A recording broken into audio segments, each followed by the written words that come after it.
Good morning साथियों, मैं doctor Zakir Hussain online classes के क्रम में आज हम भारत की प्राचीनतम नगरीय विशेषताओं से युक्त कांस्य युगीन ऐतिहासिक व भारत की गौरव गाथा के रूप में स्वीकार्य हड़प्पा सभ्यता, सिंधु सभ्यता अथवा सिंधु घाटी की सभ्यता के बारे में चर्चा करेंगे। साथियों, सिंधु सभ्यता से पूर्व भारत में ये मान्यता थी कि भारत का सबसे प्राचीन इतिहास वैदिक कालीन इतिहास है, लेकिन ब्रिटिश के भारत आगमन के पश्चात भारत में जो खुदाइयाँ या पुरातात्विक जो उत्खनन हुए, उनके द्वारा फिर भारत में संपूर्ण विश्व में अपने नागरिक वे विशिष्ट, जिसको हम लोग बोल सकते हैं कि सभ्य समाजों के रूप में परचम लहराने वाली सिंधु सभ्यता प्रकट हुई या उनकी जानकारी होना हमारे लिए बहुत गौरवपूर्ण थी। भारतीय उपमहाद्वीप की नगरीय जीवन की लगभग सभी विशेषताओं से युक्त यह विश्व की प्रथम कांस्य युगीन शहरी सभ्यता के रूप में स्वीकार्य है। और यदि हाल ही में नासा के द्वारा किए गए रिसर्च की ओर ध्यान दिया जाए तो यह संपूर्ण विश्व में सबसे पहले विकसित होने वाली प्रथम नगरीय सभ्यता भी थी।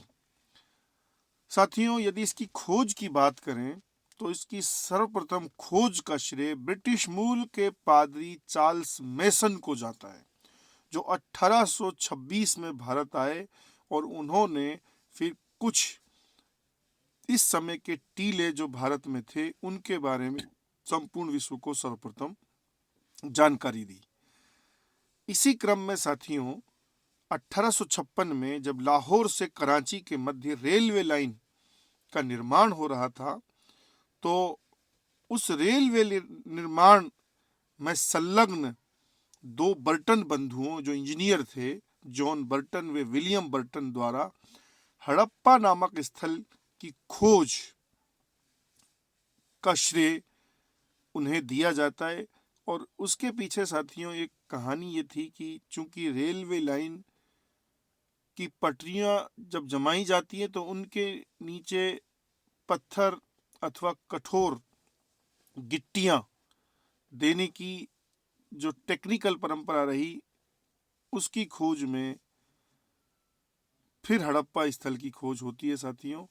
और ये इतनी ऐतिहासिक खोज थी कि इसी के तत्पश्चात 1861 में ब्रिटिश भारतीय सरकार द्वारा महान पुरातत्वविद अलेक्जेंडर कनिंघम के निर्देशन में भारतीय पुरातत्व विभाग की स्थापना की गई।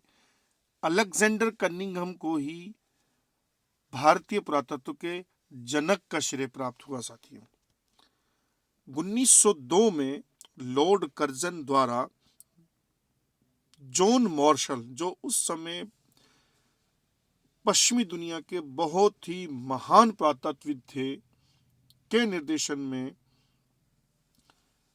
आर्कियोलॉजिकल सर्वे ऑफ इंडिया अर्थात भारतीय पुरातत्व विभाग के महानिदेशक पद पर नियुक्त कर उसे पुनर्गठित करने का हमें उल्लेख मिलता है। और साथियों, जॉन मार्शल ही वो व्यक्ति थे जिन्होंने इस सभ्यता को सिंधु सभ्यता नाम भी दिया। और उनकी एक बहुत प्रसिद्ध पुस्तक हमें मिलती है, Mohenjodaro and the Indus civilisation. अब यदि साथियों इस सभ्यता के भौगोलिक विस्तार की बात की जाए तो भौगोलिक विस्तार में यह सभ्यता भारत के लगभग 7 राज्यों, जिनमें जम्मू कश्मीर, पंजाब, हरियाणा, गुजरात, महाराष्ट्र, राजस्थान, तो उत्तर प्रदेश सहित हमारे वर्तमान पड़ोसी देशों अफगानिस्तान तथा पाकिस्तान में इस सभ्यता का विस्तार हमें मिलता है साथियों। और एक विशेष बात यह है कि इसका जो सर्वाधिक घनत्व वाले जो इनके स्थल हमें मिलते हैं वो घग्घर हकरा नदी क्षेत्र में मिलते हैं साथियों। हम यूं कह सकते हैं कि सरस्वती नदी के आसपास के क्षेत्र में। और सर्वाधिक स्थल यदि कि भारत में किसी राज्य में प्राप्त होते हैं तो वो हमें गुजरात से प्राप्त हुए। अब तक लगभग हमें इस सभ्यता के 2800 स्थलों की खोज या हमें 2800 स्थल की जानकारी मिल चुकी है। और इस सभ्यता का जो क्षेत्रफल की यदि बात करें तो वो लगभग 13 लाख वर्ग किलोमीटर के क्षेत्र में इसका विस्तार हमें होने का साक्ष्य प्राप्त हुआ है। अफगानिस्तान में साथियों हमें 2 स्थल बहुत महत्वपूर्ण प्राप्त हुए इसके, एक मुंडीगाक, दूसरा शोरतुघई। और यदि शोरतुघई की बात करें तो नहरों द्वारा या नहर द्वारा सिंचाई का बहुत ही हमें एक दुर्लभ साक्ष्य यहाँ से प्राप्त हुआ। और इस सभ्यता के यदि हम विस्तार में ये समझने का प्रयास करें कि सबसे उत्तर में, सबसे दक्षिण में, सबसे पूर्व और सबसे पश्चिम में कौन कौन से क्षेत्र थे, तो साथियों सबसे उत्तर में इसका जो विस्तार वाला क्षेत्र है वह है मांडा, जो जम्मू के अखनूर जिले में चिनाब नदी के किनारे है साथियों। फिर सबसे दक्षिण में यदि बात करें तो वो महाराष्ट्र के अहमदनगर में स्थित गोदावरी की सहायक प्रवरा नदी के किनारे दैमाबाद है। यदि सबसे पूर्व के क्षेत्र की बात करें, स्थल की बात करें, तो वह आलमगीरपुर हिंडन नदी के किनारे मेरठ उत्तर प्रदेश में स्थित है। और सबसे पश्चिम में अगर हम चर्चा करें साथियों तो वह पाकिस्तान के बलूचिस्तान में दाश्त नदी के किनारे सुतका गेंडोर है साथियों। सुतका गेंडोर की विशेषता यह भी है कि यहाँ पर नींव रहित चट्टान पर निर्मित हमें एक दुर्ग का साक्ष्य भी मिलता है। अब हम जानते हैं कि 15 अगस्त 1947 को भारत की आज़ादी के साथ एक दुर्भाग्य भी हमारा जुड़ा हुआ है कि हमारा देश विभाजित हुआ। और देश विभाजन के दौरान साथियों लगभग उस समय खुदे हुए स्थल पाकिस्तान में चले जाने के कारण, यानी भारत में उस समय खुदे हुए रूप में शेष बचे 2 ही स्थल थे साथियों, जिनमें एक रोपड़ और दूसरा रोपड़ हमें सतलज नदी पंजाब, और एक रंगपुर जो गुजरात के सौराष्ट्र क्षेत्र में स्थित था। रोपड़ का ऐतिहासिक महत्व इतना अधिक मान्य रहा साथियों कि भारत सरकार द्वारा पंजाब के IIT की स्थापना भी फिर रोपड़ में की गई। और स्वामी के साथ कुत्ते का शवाधान का हमें यहाँ साक्ष्य मिलता है, जैसा कि हमने बुर्ज होम जो कश्मीर में स्थित था और नवपाषाण कालीन हमें वहाँ एक स्थल प्राप्त हुआ जिसमें भी रोपड़ की भांति स्वामी के साथ कुत्ते का शवाधान का साक्ष्य प्राप्त हुआ। रंगपुर की यदि हम बात करें जो गुजरात में है, उसमें हमें लोथल की भांति चावल व बाजरा का साक्ष्य प्राप्त हुआ साथियों। भारत में चावल उत्पादन का जो प्रथम साक्ष्य हमें मिलता है वो उत्तर प्रदेश में कोल्डी हवा से प्राप्त हुआ। और यदि संपूर्णता में हम इसके विस्तार या अधिवास की बात करें हड़प्पा सभ्यता की, तो फिर यह सिंधु है उसके आसपास के नदी क्षेत्र में इनका विस्तार अधिक विस्तार होने के कारण इसे सप्त सिंधु प्रदेश की सभ्यता भी कहा गया। साथियों प्रथम खुदाई चूंकि हड़प्पा नामक क्षेत्र से हुई, इसलिए इसे हड़प्पा नाम दिया गया। फिर आरंभिक अधिकांश स्थल सिंधु नदी के आसपास के क्षेत्र में थे, तो इसे सिंधु सभ्यता कहा गया।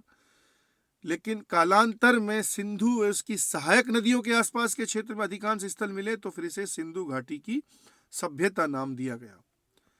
और कुछ सामान्य विशेषताओं की बात करें यदि इस सभ्यता के बारे में, तो हमने ये तो समझ ही लिया है कि ये विश्व की सबसे प्राचीन नगरीय जीवन की लगभग सभी विशेषताओं से युक्त एक बहुत ही दुर्लभ सभ्यता थी। यह संभवतः अपेक्षाकृत शांति प्रिय लोगों का समाज रहा था। चूंकि हम इसको भी समझ लें कि इस सभ्यता में जो हमें लिपि मिली है, लेखन मिला है, उसे आज तक पढ़ने में सफलता प्राप्त नहीं होने के कारण हम बहुत ही साइंटिफिक तरीके से, लॉजिकल तरीके से जो भी साक्ष्य प्राप्त हुए, पुरातात्विक सामग्री प्राप्त हुई, उसी के आधार पर विश्लेषण करने का इतिहासकारों ने भी प्रयास किया और हम भी साथियों वैसा ही प्रयास करेंगे। किसी भी प्रकार के यहाँ हमें अस्त्र शस्त्र नहीं मिलते, इसलिए इसकी पुष्टि भी होती है कि यह शांति प्रिय समाज रहा होगा। साथियों, इसे विश्व का प्रथम मात्र सत्तात्मक समाज या सभ्यता की भी इतिहासकार संज्ञा देते हैं, क्योंकि यहाँ हमें महिलाओं से संबंधित, मातृसत्ता से संबंधित अनेक मूर्तियां, मृण मूर्तियां प्राप्त होती हैं। साथियों, ये सामान्य कद काठी के लोग थे संभवतः, क्योंकि इनके जो हमें ढांचे मिलते हैं शरीर के, उनसे ये पता या ज्ञान होता है कि संभवतः ये छोटे कद काठी के लोग रहे होंगे। और इस रूप में यहाँ हमें 4 नस्लों, एंथ्रोपोलॉजिकल रिसर्च से 4 नस्लों का साक्ष्य मिलता है, जिनमें सर्वाधिक मेडिटेरेनियन, भूमध्य सागरीय नस्ल के लोग थे। दूसरे यहाँ ऑस्ट्रेलाइड, तीसरे अल्पाइन और चौथे मंगोलाइड नस्ल के लोगों के ढांचे भी हमें प्राप्त होते हैं। साथियों, और जिस तरह से हम इसकी विशेषताओं की बात करते हैं, तो हमसे एक क्वेश्चन भी पूछा जाता है कि सिंधु सभ्यता में हमें सामान्यतः किस किस का साक्ष्य नहीं मिलता। चूंकि अभी तक लोहे की खोज नहीं हो पाई थी, इसलिए यहाँ लोहे का साक्ष्य नहीं मिलता, मंदिर का साक्ष्य नहीं मिलता। साथियों, मंदिर की यदि बात करें तो भारतीय परंपरा में मंदिरों का स्पष्ट साक्ष्य हमें गुप्त काल से प्राप्त होने लगता है। यहाँ शेर, लॉइन का साक्ष्य नहीं मिलता, अस्त्र शस्त्रों का साक्ष्य नहीं मिलता, गन्ने का साक्ष्य नहीं मिलता और घोड़े का साक्ष्य नहीं मिलता। यानी घोड़ा अभी भी कोई पालतू पशु नहीं था संभवतः। यद्यपि साथियों, हमें घोड़े के कुछ पुरावशेषों के अपवाद प्राप्त होते हैं, जिसके बारे में हमसे पूछ लिया जाता है। घोड़ा नहीं था, ये हमें ध्यान रखना है, लेकिन इन्हीं स्थलों से कालांतर में कुछ घोड़े के साक्ष्य मिले। उनके अपवाद हमसे कई बार क्वेश्चन रूप में एग्जाम्स में पूछ लिया जाता है। तो यदि घोड़े के दांत की बात की जाए तो उसका साक्ष्य मोहनजोदड़ो से, घोड़े की मिट्टी की मूर्ति के साक्ष्य की बात की जाए तो लोथल से, यदि घोड़े की हड्डियों की बात की जाए तो सुरकोटड़ा, जो साथियों गुजरात में है, वहां से, बलूचिस्तान के राना घुंडई से घोड़े के जबड़े का साक्ष्य मिला है। एक और विशेष बात का ध्यान रखना है हमें साथियों, इस समाज में, इस काल में कुबड़दार बेल का धार्मिक दृष्टि से संभवतः बहुत महत्व था, क्योंकि उसकी बड़ी संख्या में हमें मूर्तियां प्राप्त होती हैं, लेकिन हमें गाय की किसी भी मूर्ति का साक्ष्य नहीं मिलता। तो ये ध्यान हमें रखना है कि यदि ये पूछ लिया जाए कि सिंधु सभ्यता में किसका साक्ष्य नहीं मिलता, तो आंसर हमारा घोड़ा आएगा। चूंकि हमें गाय की मूर्तियां नहीं मिलती, लेकिन ऐसा नहीं है कि गाय नहीं थी, गाय थी, लेकिन चूंकि कुबड़दार बैल का विशेष महत्व था, इसलिए हमें मूर्तियां कुबड़दार बैल की मिलती हैं। एक और बात हमें ध्यान रखनी है, इस सभ्यता के हमें यानी अगर हम चन्हू-दड़ों को छोड़ दें तो लगभग प्रत्येक स्थल से 2 टीले मिले, जिनमें से एक टीला पूर्वी टीला होता था, जिसको हम नगर या बस्ती टीला बोलते थे, और दूसरा पश्चिमी टीला, जिसको हम दुर्ग टीला भी बोलते थे। यदि हम और अधिक विश्लेषण करें तो हमें 3 टीलों वाला स्थल का एक अपवाद मिलेगा, धोलावीरा, और हमें दुर्ग टीले से रहित 1 टीले वाला स्थल मिलेगा, चन्हू-दड़ो, बलूचिस्तान, जो हमें सिंधु नदी के आसपास के क्षेत्र में, वर्तमान पाकिस्तान के सिंध क्षेत्र में स्थित था। साथियों, एक और विशेष बात, लोथल को यदि छोड़ दिया जाए तो संभवतः सुरक्षा की दृष्टि से सभी स्थलों में भवनों के दरवाजे गली की ओर खुलने का साक्ष्य मिलता है, और इसके लिए इतिहासकारों के तर्क रहा, चूंकि गली में शत्रु पक्ष अधिक संख्या में मोबिलाइज नहीं हो सकता, प्रवेश नहीं कर सकता, और उससे निपटने में इन स्थल के वासियों को सुविधा हो सकती थी, इसलिए ये अपने दरवाजों को गली की ओर खोलते होंगे। हम कल्पना या परिकल्पना ही कर सकते हैं साथियों। प्राय सभी स्थलों से जो ईंटें मिली हमें साथियों, उनके जो आकार था वो 4:2:1 में था। एक और विशेष बात, हमें प्राय सभी स्थलों से स्नानागार, अन्नागार तथा सामूहिक कुओं के निर्माण का भी साक्ष्य मिलता है। यदि इस सभ्यता की सब कुछ समकालीन सभ्यताओं की चर्चा करें, जैसा कि सवाल पूछा भी गया कई बार, तो उनमें मिस्र की सभ्यता, चीन की सभ्यता और एक मेसोपोटामिया की सभ्यता। मिस्र की सभ्यता को नील नदी की सभ्यता भी बोलते हैं, चीन की सभ्यता को ह्वांगो नदी की सभ्यता भी बोलते हैं, और मेसोपोटामिया साथियों हमने पढ़ा है कि ये ईरान इराक में दजला और फरात नदियों के बीच या उनके दोआब क्षेत्र में विकसित एक बहुत महत्वपूर्ण सभ्यता थी। और यहाँ के जो और महत्वपूर्ण शहर थे साथियों, उनमें सुमेरिया और बेबीलोनिया बहुत महत्वपूर्ण शहर थे। और हमने पढ़ा कि बेबीलोनिया वो एक स्थान था जहाँ 323 ईसा पूर्व में सिकंदर, जिसको हम सिकंदर महान भी बोलते हैं, की मृत्यु हुई, और 2019 में इसी बेबीलोनिया को यूनेस्को द्वारा विश्व धरोहर सूची में शामिल करने का हमें उल्लेख मिलता है। साथियों, अगर ये हमसे पूछ लिया जाए कि हमारी सैंधव सभ्यता का जो किसी भी प्रकार का संबंध या व्यापारिक संबंध का साक्ष्य मिलता है, वो कौन सी सभ्यता से था, तो ऐसा साक्ष्य हमें मात्र मेसोपोटामिया की सभ्यता यानी सुमेरिया की सभ्यता से प्राप्त होता है। और इसके लिए साथियों एक साक्ष्य है, और वो है मेसोपोटामिया के एक शासक सारगोन का 2334 ईसा पूर्व का अभिलेख। और इस अभिलेख में सैंधव सभ्यता हेतु यानी भारत हेतु मेलुहा शब्द का नाम से उल्लेख है। मेलुहा के लिए इस अभिलेख में एक तो इसे नाविकों के देश और एक हाजा पक्षी यानी मोर की बहुलता वाला प्रदेश की संज्ञा मिलती है साथियों।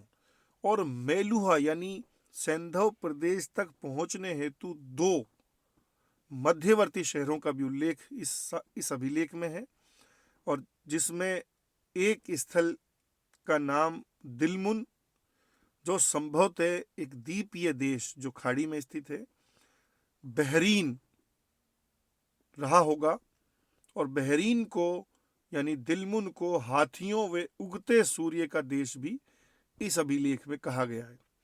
और द्वितीय जो हमें मध्यवर्ती शहर या स्थान जिसके लिए नाम दिया गया वो था माकन, और ये संभवतः वर्तमान ओमान के लिए उल्लेखित किया गया होगा, और ओमान की राजधानी हम जानते हैं मस्कट है। साथ ही एक और विशेष बात, ये 3 स्तर वाला या वाली सभ्यता भी हमें स्वीकार्य, या इसके बारे में कहा जाता है कि 3 स्तरों वाली सभ्यता थी। और ऐसा मानते हैं कि इसका एक, जिसको हम बोलते हैं प्री हड़प्पन फेज, फिर मैच्योर फेज, और एक लेटर फेज जबकि इसका पतन हो रहा था। और यदि हम ये चर्चा करें कि तीनों चरणों का हमें स्पष्ट साक्ष्य किन किन स्थलों या किन किन साइट से प्राप्त होता है, तो उनमें कालीबंगा, चन्हूदड़ो हमने पढ़ा कि ये सिंध प्रदेश में है, बनावली हरियाणा में, धौलावीरा साथियों हम जानते हैं गुजरात में, और कोट दीजी ये भी पाकिस्तान के सिंध प्रदेश में है। और यहाँ हमें तीनों चरणों के सभ्यता स्थलों की जानकारी मिलती है। अब यदि साथियों इस सभ्यता के काल निर्धारण की बात की जाए, तो इतिहासकारों का इनके या इसके बारे में बहुत ही मतांतर है, लेकिन एक बहुत ही साइंटिफिक मेथड काल निर्धारण का कार्बन 34 पद्धति के आधार पर पुरातत्वविद धर्मपाल अग्रवाल, डीपी अग्रवाल के नाम से इसको लोग जानते हैं, द्वारा 2300 से 1750 ईसा पूर्व के मध्य इस सभ्यता के परिपक्व फेज का उन्होंने निर्धारण किया है। यदि फिर जॉन मार्शल की बात करें तो 3250 से 2750 ईसा पूर्व के मध्य उन्होंने इसका समय निर्धारित किया। मार्टिमर व्हीलर द्वारा 2500 से 1500 ईसा पूर्व, माधव स्वरूप वत्स द्वारा 3500 से 2700 ईसा पूर्व इसका समय का निर्धारण किया। इस तरह के सवाल भी हमसे पूछ लेता है, कई बार वो क्रॉस टैली भी करा लेता है। साथियों,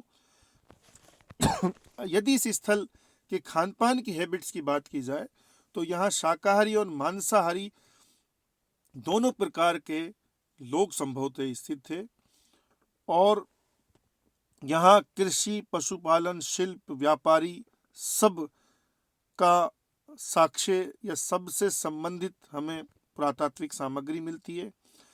यहाँ हमें कई सारे धातुओं की से निर्मित मूर्तियां भी मिली हैं साथियों। और यदि हम कुल मिलाकर सार रूप में विश्लेषित करें तो नगरीय जीवन की जो आदर्श स्थितियां थी वो हमें सैंधव समाज, सैंधव सभ्यता से प्राप्त होती हैं।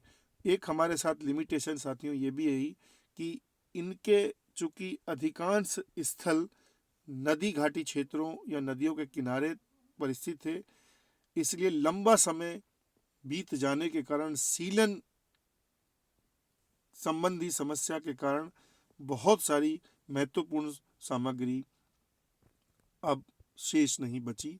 तो कम सामग्री में बहुत ही सूक्ष्म विश्लेषण द्वारा इतिहासकारों ने इस सभ्यता की जो भी उपलब्धियां, जो भी विशेषताएं थी, उनको विश्व समाज के समक्ष लाने का प्रयास किया है।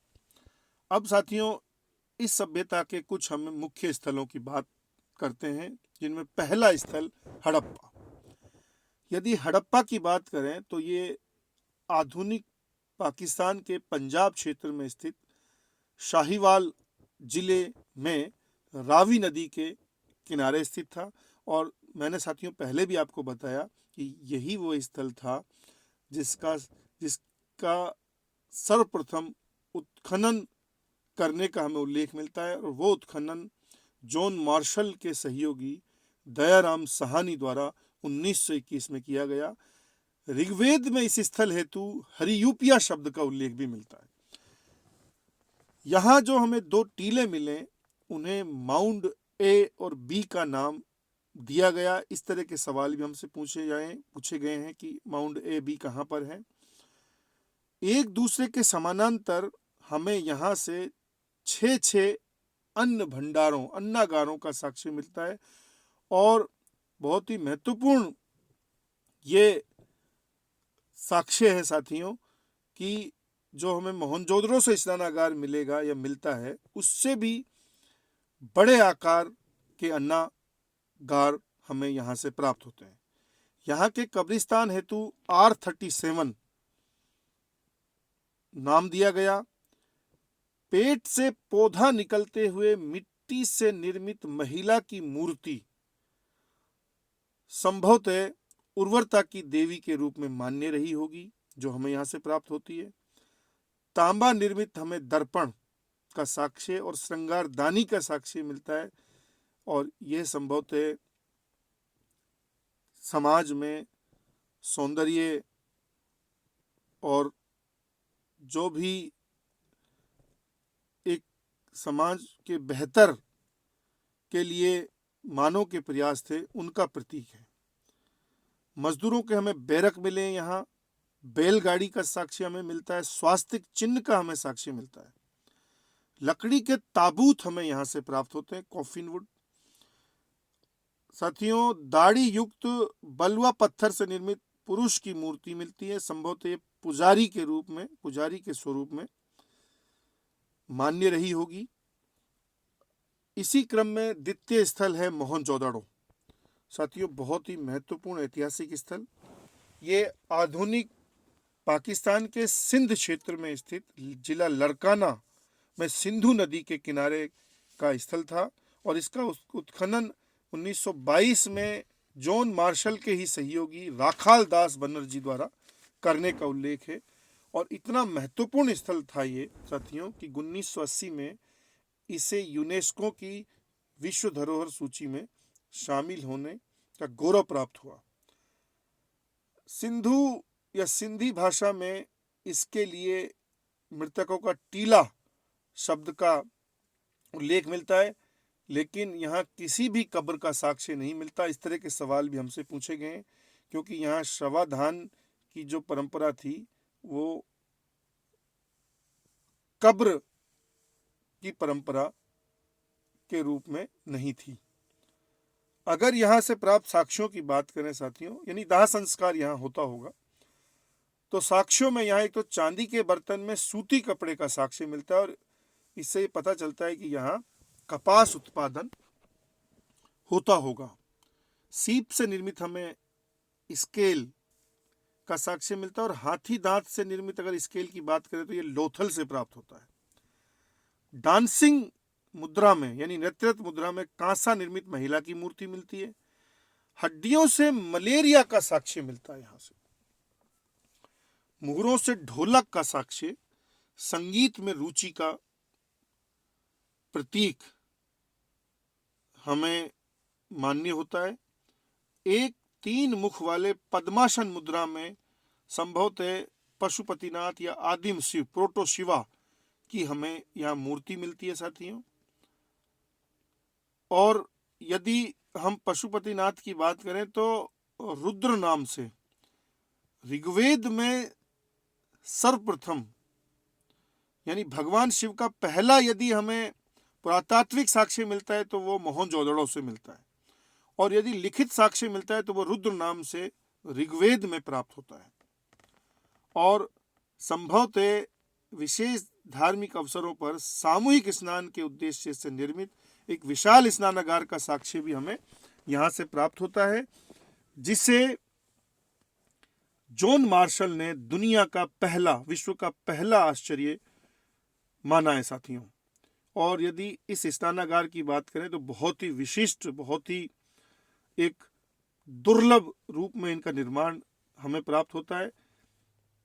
39 फीट इसकी लंबाई थी, 23 फीट चौड़ाई, 8.3 फीट गहराई। साथियों, उत्तर और दक्षिण में दोनों ओर हमें सीढ़ियां प्राप्त होती हैं।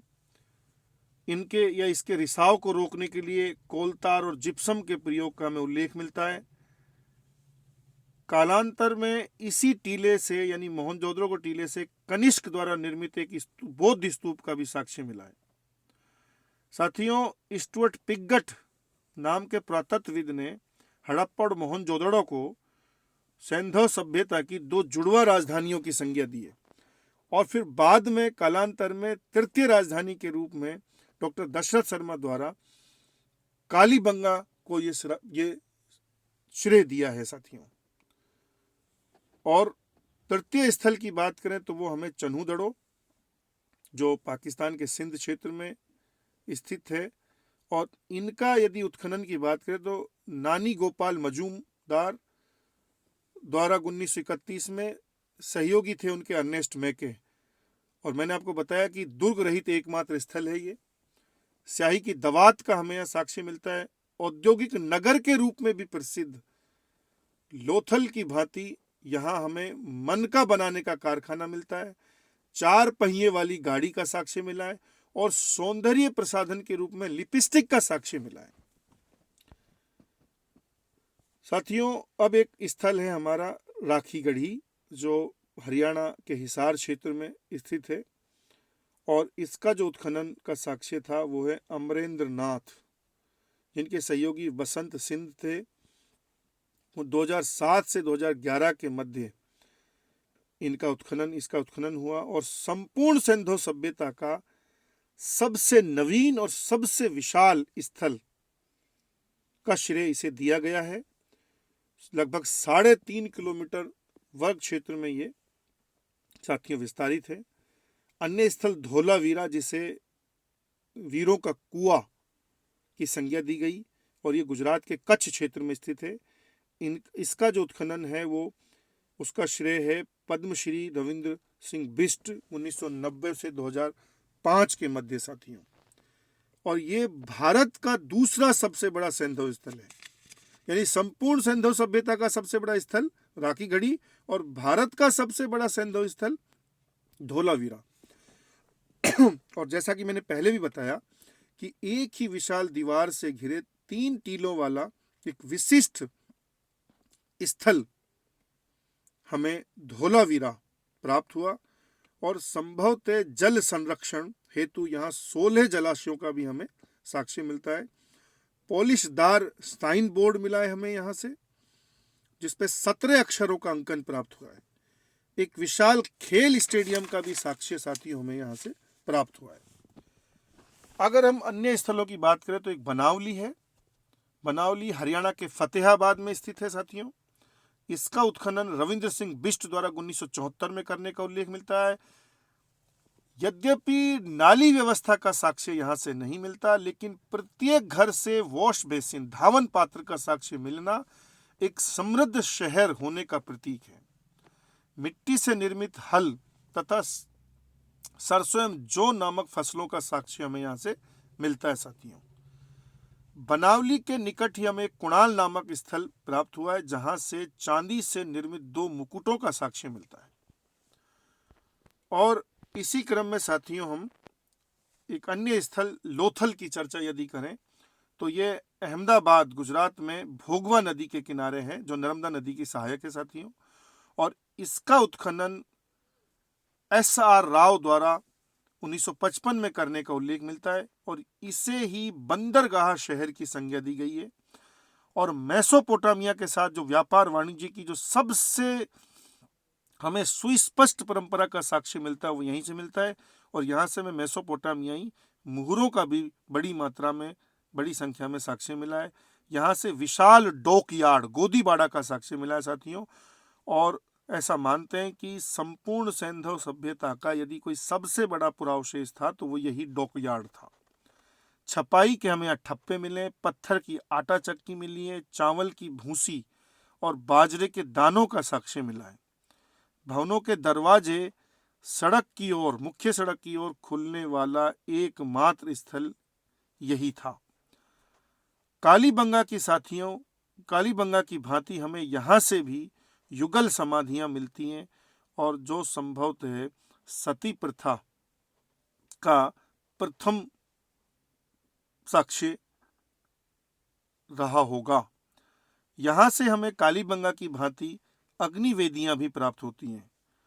पंचतंत्र में जो हमें एक चालाक लोमड़ी तथा कोवे की कहानी मिलती है, उसका साथियों हमें यहाँ अंकन मिलता है, और ये बहुत ही एक दुर्लभ साक्ष्य है।